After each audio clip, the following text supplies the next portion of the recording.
Oh, hey, didn't see you there. Is it Tuesday already? I'm just kidding. Of course it's Tuesday.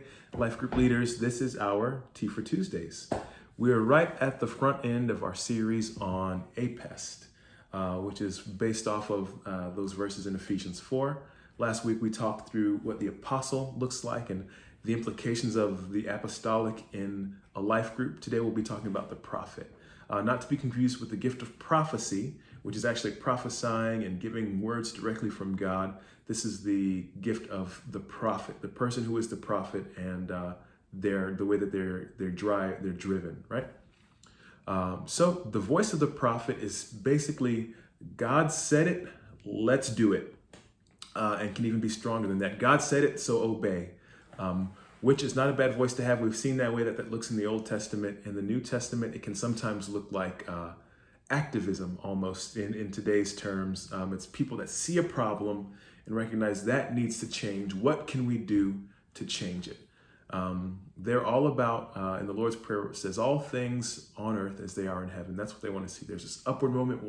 What does God say? And then this downward movement. Okay, how do we plant here and see it made real?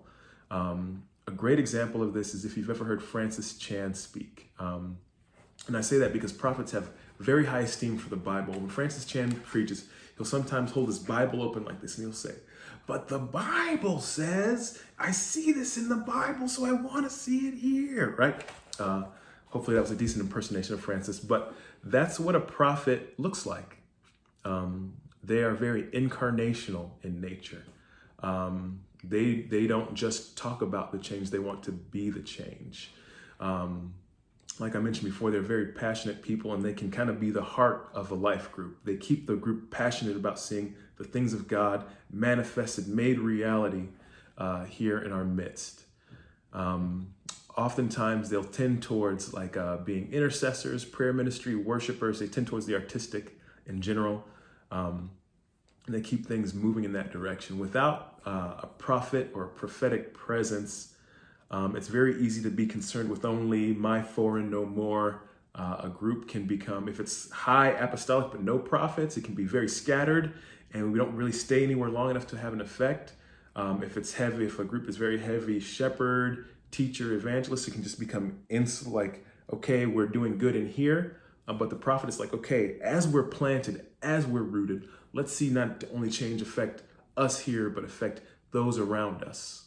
Let's see society changed. So that's the prophet. Tag one here in the comments if you think you know one.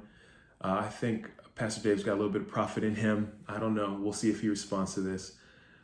So next week we'll be talking about the evangelist. So have a good one. Be blessed. Peace.